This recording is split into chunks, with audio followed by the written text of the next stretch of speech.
Hola, hoy nos metemos de lleno a analizar una pieza legislativa, bueno, clave en Chile, la Ley Marco de Cambio Climático. Salió en junio de 2022 y tenemos aquí material que la describe, sus principios y también el proceso bien particular de cómo se creó. El objetivo, hay que decirlo, es súper ambicioso. Crear un marco legal, una estructura, para que el país enfrente el cambio climático a largo plazo. Y esto en dos frentes, ¿no? Mitigación y adaptación. Y claro, cumplir con lo del Acuerdo de París. Vamos a ver qué significa esto en la práctica. Exacto. Vamos a mirar las metas principales, la estructura que propone, qué principios la guían y también, que es bien interesante, cómo se llegó a este texto. Fue un proceso, bastante participativo según se lee. Perfecto. Entonces, arranquemos por lo básico. ¿Cuáles son esas grandes metas, los objetivos centrales de esta ley? Mira, principalmente son dos grandes metas a nivel nacional. La primera es la mitigación. Chile se pone como objetivo alcanzar la carbono neutralidad a más tardar en 2050. Esto quiere decir, básicamente, que el país tiene que lograr un balance cero entre los gases de efecto invernadero que emite y los que logra capturar, ya sea por bosques, océanos o tecnología. Carbono neutralidad al 2050. Suena lejano, pero muy necesario. Sí, pero fíjate, hay un detalle importante. Esta meta no es fija, no está grabada en piedra. La ley dice que el Ministerio del Medio Ambiente tiene que revisarla cada 5 años. Esto le da flexibilidad, ¿no? Permite ajustar la meta si hay nueva ciencia, nueva tecnología o si cambia el panorama internacional. Es una meta con capacidad de adaptarse. Entiendo, una meta grande, pero con esa válvula de ajuste. ¿Y el segundo pilar? ¿Cuál era? El segundo es la adaptación. Aquí el fin es doble. Por un lado, reducir qué tan vulnerable es el país a los efectos del cambio climático, que ya los estamos viendo. Y por otro, aumentar la resiliencia, o sea, la capacidad de aguantar y recuperarse de esos impactos. Piensa en Chile, un país larguísimo con climas súper distintos. Claro, con sequías, inundaciones, aluviones. Exacto. Todo eso ya está pegando fuerte en muchas zonas, a las comunidades, a la naturaleza. Entonces la adaptación es fundamental. Carbono neutralidad y resiliencia. Ok, los objetivos están claros. Pero la pregunta del millón, ¿cómo hace la ley para que esto no quede solo en el papel? ¿Qué herramientas concretas trae? Justo. Y la ley intenta responder a eso creando una serie de instrumentos de gestión que son, y esto es clave, vinculantes. Vinculantes, o sea que obligan legalmente. Eso mismo. No son solo recomendaciones. Hay varios niveles de planificación. Está la Estrategia Climática de Largo Plazo, la SLP, que es como el gran mapa hacia 2050. Luego están las contribuciones determinadas a nivel nacional, las NDC, que son metas más de mediano plazo, más sectoriales, conectadas con los ciclos del Acuerdo de París. Y para la adaptación se crea un Plan Nacional de Adaptación al Cambio Climático. Y me imagino que esa planificación no se queda solo a nivel nacional, ¿o sí? No, claro que no. La ley busca que esto llegue a todos lados. Ese Plan Nacional de Adaptación se tiene que bajar a planes sectoriales. Piensan en agricultura, biodiversidad, salud, infraestructura. Cada sector tiene que tener su plan. Y súper importante, también obliga a crear planes de acción regional y comunal de cambio climático. O sea, lleva la planificación al territorio mismo, a la región, a la comuna, que es donde se sienten los impactos y donde se aplican muchas soluciones. Suena a una arquitectura compleja. ¿Y quién se hace cargo? ¿Quién es responsable de qué? Sí, y ese es otro punto fuerte de la ley.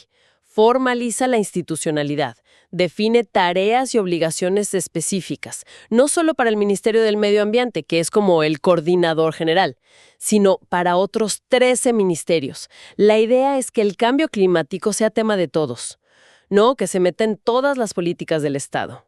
Transversalizar, que le llaman. Exacto. Y hay un cambio simbólico, pero que tiene su peso. El Consejo de Ministros para la Sustentabilidad ahora se llama Consejo de Ministros para la Sustentabilidad y el Cambio Climático. Y además se suman a ese consejo los ministros de Educación y de Ciencia, Tecnología, Conocimiento e Innovación. Formalmente. Integrar ciencia y educación. Eso parece muy estratégico, ¿no? Lo es, totalmente. Es reconocer que esto no es solo un tema ambiental o económico. Necesitas ciencia, necesitas innovación y necesitas que la gente entienda, que participe, Por eso ciencia y educación son claves para la transformación que se busca. Tiene sentido. Delegados presidenciales, los seremis de distintos ministerios, pero también gente de los municipios y de la sociedad civil de la región. Se busca anclarlo bien en cada zona. Bien, entonces, metas, instrumentos que obligan y que bajan hasta lo local, y una institucionalidad con roles definidos. Pero una ley así necesita como una brújula moral y práctica, ¿no? Los documentos hablan de principios rectores. ¿Qué son exactamente? Son fundamentales.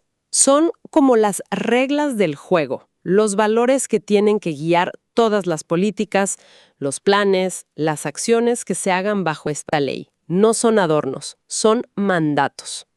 Son varios, pero si los agrupamos se entiende mejor la filosofía. Hay un grupo enfocado en el conocimiento y la acción proactiva. Ahí está el principio científico, las decisiones basadas en la mejor ciencia disponible. Punto. Y se complementa con el precautorio y el preventivo. Si hay riesgo de daño grave, actúa aunque no tenga 100% de certeza. Y prioriza evitar el daño antes que repararlo. Y se suma el de urgencia climática, reconocer que esto es grave y no hay tiempo que perder. Ciencia, precaución, urgencia. Ok. Luego, otro bloque con un foco muy social y de cómo se gobierna esto. Aquí está la equidad y justicia climática. Este es súper importante.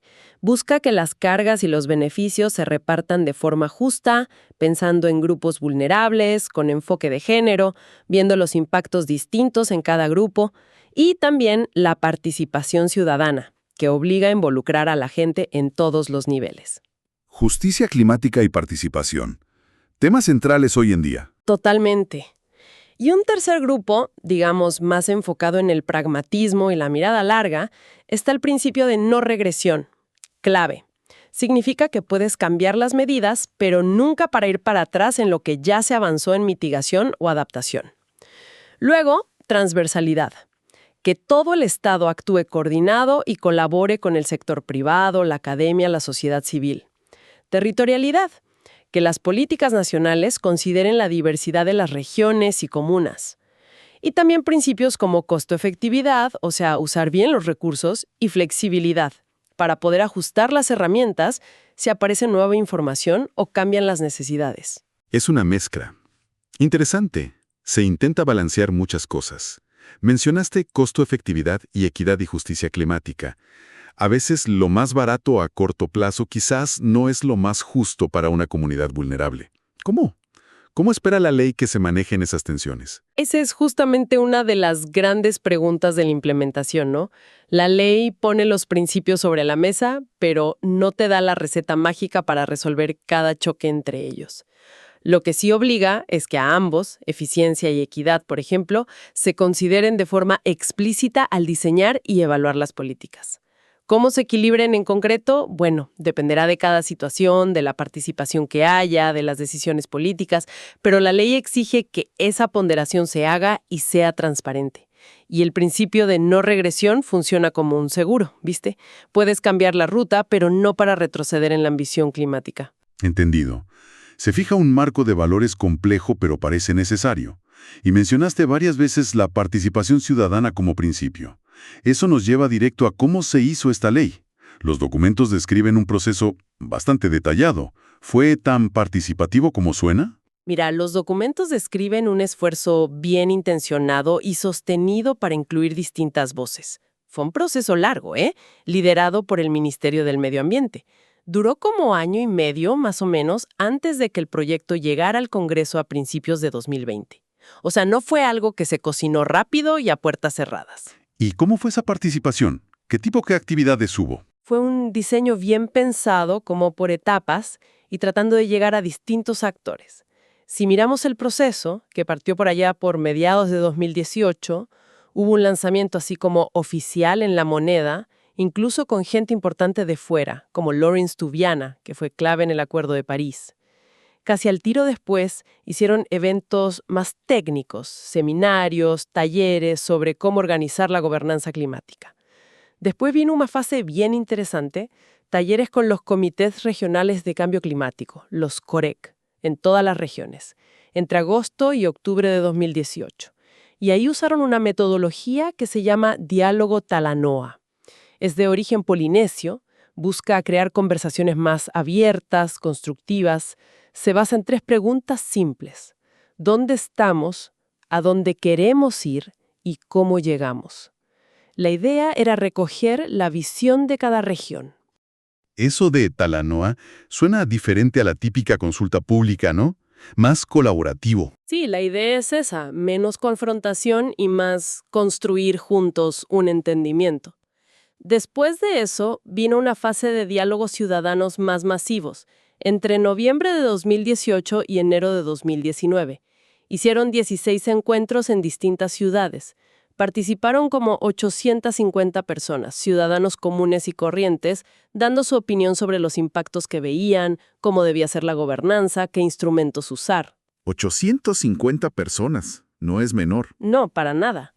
Y en paralela, hacían diálogos más específicos con sectores. Mesas con otros ministerios, con universidades, con ONGs, con empresas. Incluso hubo un conversatorio solo para discutir cómo meter la participación ciudadana de forma permanente en la futura gobernanza. De ahí salió fuerte la idea de un comité científico asesor, por ejemplo, que la ley después recogió. O sea, ¿la idea del comité científico nació de ese proceso participativo? Exacto, o al menos se consolidó en. Y todo esto decantó en la consulta pública formal del anteproyecto de ley, entre junio y julio de 2019. Abrieron una plataforma online, cualquiera podía meterse y comentar el texto. Y acá el número es impresionante. Recibieron 1,718 observaciones formales. Según los documentos, el ministerio se dio el trabajo de analizarlas todas, las agruparon por temas. Más de 3,700 temas salieron de ahí. Y además, mientras estaba la consulta online, hicieron talleres en regiones para presentar el borrador y seguir recogiendo opiniones. 1,718 observaciones. ¿Es un montón? Refleja que había harto interés, o quizás preocupación también. ¿Se sabe qué tipo de temas fueron los más comentados? Los documentos no entran al detalle de cada una, pero sí sugieren que hubo mucho énfasis en la necesidad de metas ambiciosas, claro. También en la importancia de la adaptación, sobre todo en temas como agua y agricultura, que en Chile son críticos. Y mucho sobre la gobernanza regional y local, cómo hacerla funcionar. Y, por supuesto, cómo asegurar que la participación ciudadana no fuera solo para hacer la ley, sino que siguiera después, en la implementación. El número de comentarios sin duda muestra que el proceso generó atención y movilizó a distintos grupos. Queda claro que hubo un esfuerzo grande por abrir el proceso antes de que entrara al Congreso. Y bueno, finalmente se aprobó y se publicó en junio de 2022. Entonces, intentando resumir lo que hemos visto, Chile tiene una ley marco de cambio climático. Pone metas ambiciosas al 2050, carbono neutralidad y resiliencia. Crea una estructura institucional, compleja sí, pero definida, con responsabilidades desde arriba hasta las comunas. Y esta estructura funciona con unos principios rectores que buscan balancear ciencia, equidad, participación, urgencia, pragmatismo. Y todo esto viene de un proceso de creación que, por lo que vimos, intentó ser muy participativo. Es un marco legal bastante completo. Así es un diseño legal pensado para ser la columna vertebral de la política climática de Chile para las próximas décadas. Busca darle coherencia, darle continuidad, una dirección clara. ¿Reconoce la urgencia? Sí, pero también que la transición tiene que ser justa, tiene que mirar las diferencias territoriales y tiene que poder adaptarse. La formalización de roles y que los instrumentos sean obligatorios son, en teoría, los motores para que esto funcione. Muy bien.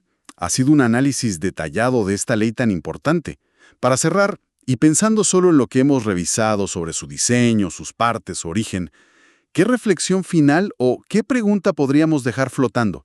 Algo que nazca de la propia ley. Yo creo que una pregunta crucial sale justo de la combinación de varias cosas que hablamos.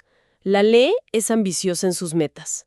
Es compleja en su estructura de múltiples niveles, nacional, sectorial, regional, comunal. Es fuerte en sus principios, incluyendo participación y equidad, y es explícita en que necesita ser flexible y adaptarse. Entonces, con toda esa arquitectura, la pregunta fundamental para las próximas décadas es ¿cómo se va a lograr la coordinación efectiva, el seguimiento riguroso y, sobre todo, la coherencia estratégica entre todas esas acciones distintas que tienen que hacer los ministerios, las regiones, las comunas, el sector privado, la sociedad civil, para llegar juntos a esa meta del 2050? y cómo mantener esa coherencia y al mismo tiempo guardar esa capacidad de adaptación y flexibilidad que la misma ley dice que es esencial frente a un desafío tan dinámico, tan cambiante como el cambio climático. Lograr esa sinergia coordinada pero adaptable me parece que es el gran desafío que está metido en el propio diseño de esta ley marco.